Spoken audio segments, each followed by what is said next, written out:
Salam alaikum Mahmoud, bonjour. Je t'explique dans cette vidéo vite fait comment fonctionne une boîte à vitesse de moto. C'est là qu'il s'agit de pas faire des conneries. Hein. Trop lourd. Et voilà,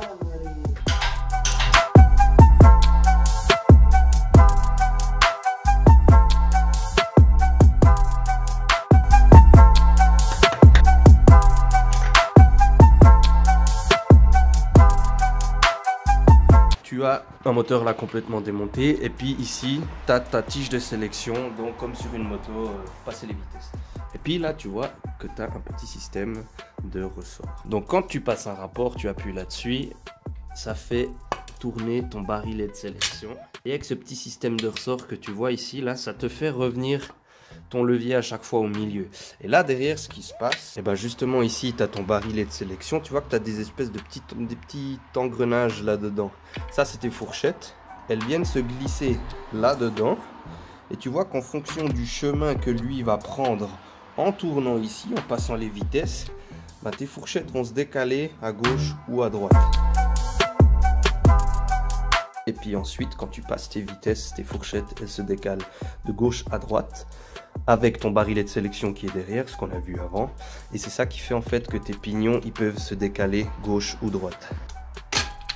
Par exemple ici. Et là, tu vois que tes espèces de crans que tu as ici, là. Et puis là, par exemple, ça s'appelle les crabeaux. Ils sont censés venir s'insérer les uns dans les autres. Là, ils sont en face. Ils doivent venir se décaler pour qu'ils puissent crocher l'un avec l'autre. Là. Et ensuite, quand ça tourne, ils sont calés l'un contre l'autre. Et là, il peut y avoir le couple qui passe, etc. Donc en fait, quand ta moto, quand tu veux passer la vitesse et que ça fait...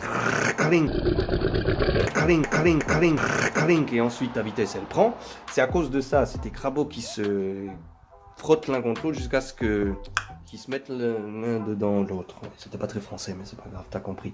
Donc quand tout à coup, des fois, t'as une vitesse qui saute, qui rentre pas bien dedans, etc. Souvent, eh ben, le problème, c'est... ça peut être plusieurs choses, mais ça peut être eux, par exemple, qui finissent par s'arrondir au fur et à mesure du temps, par exemple. Donc ensuite, ici, là, tu auras ton pignon de sortie de boîte, donc celui qui va vers ta chaîne, qui vient après dessus, et ça va juste vers ta roue. Et puis de l'autre côté, ici, ben, tu as l'embrayage. Tu veux savoir pourquoi tu galères à mettre ton point neutre des fois à moto? Je t'explique tout ça. Regarde. En fait, ici et là, donc tu as ta tige de sélection de vitesse. Quand tu presses, soit ça pousse, soit ça tire, là, etc. Et ici, tu vois, la petite rondelle, elle vient se caler dans des creux. Et celui du neutre, c'est lui là, le tout petit creux que tu as là. Donc, il faut réussir. Donc, il faut réussir à le choper. Et des fois, tu passes tout droit, tu vois, comme là par exemple. Donc, il faut aller gentiment. Là, tu vois, je suis de nouveau passé de la 2 à la 1 de nouveau, là, sans passer par le start. Donc, il faut vraiment aller gentiment. Gentiment. Allez, quelle merde. Quel daube. Quel daube, même moi, je galère. Ah, voilà, de nouveau. Voilà, bref, t'as compris pourquoi c'est de la merde. Voilà, oui, j'ai réussi. Là. Là. Là, on est dans la petite encoche. Donc là, tu vois, c'est tout ça à cause de... Pourquoi des fois quand tu veux passer la vitesse avec ta moto, tu es obligé d'avancer 10 cm par exemple pour que la vitesse elle rentre bien? C'est que quand tu appuies ou quand tu tires sur ton levier, là, ça te fait tourner et ça passe une vitesse. Sauf que des fois à l'intérieur, quand tu veux passer ta vitesse, il passe pas. Il vient pas jusqu'au fond, il peut pas se mettre dans ton creux. Et je t'explique pourquoi à l'intérieur. Les crabeaux, il faut que il puisse lui se décaler et venir s'enfoncer là-dedans. Et des fois, ça se fait pas tout de suite. Donc, il faut que tu aies le temps d'avancer un poil, de tourner, et qu'ensuite, il puisse se mettre dedans jusqu'à ce que tu vois que ça se décale au fur et à mesure, tac, et ensuite, c'est bon. Ils sont calés.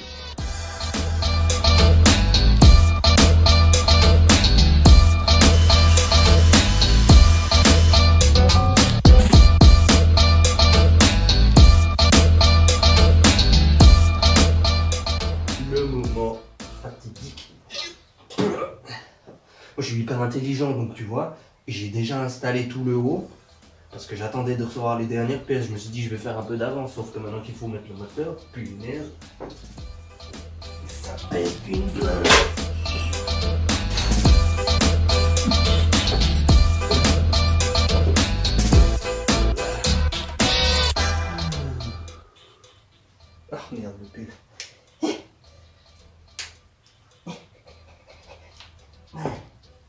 Donc à ce stade, il faut faire attention que tous tes petits ergots là, ils soient en face. Par exemple ici dedans aussi, tu as un ergot là, le téton qui doit venir dedans, etc. Donc tu assembles tout ça.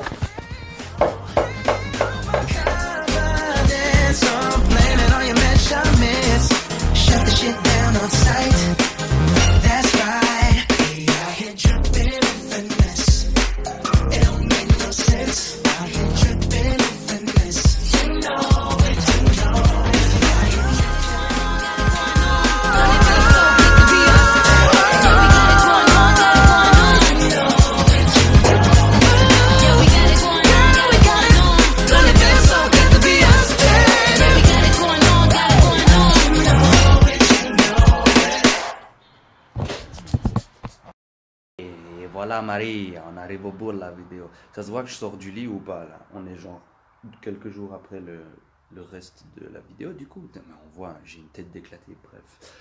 On arrive au bout de la vidéo. À la base, c'était pas une vidéo vraiment prévue. Je voulais faire une toute petite vidéo toute courte pour Instagram. Et puis finalement, je dis, oh pourquoi pas, on va faire une petite vidéo sur YouTube pour cette boîte à vitesse.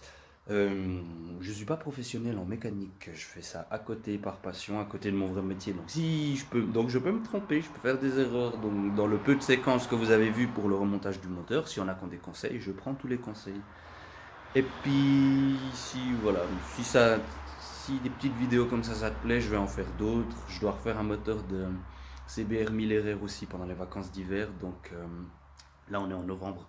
Donc si jamais si jamais il y en a qui aiment ça, qui en aimeraient d'autres, ça change un peu sur la chaîne, j'ai jamais fait de vidéo de mécanique, ben je peux en faire d'autres avec plaisir, parce que je passe la plupart de mon temps libre, quand je fais pas de la moto, je suis la plupart du temps dans mon petit garage à faire de la mécanique. Donc je fais mécanique tout le temps, quasi tous les jours, donc ça peut être intéressant s'il y en a qui veulent, si jamais. Voilà, et sinon ben bing.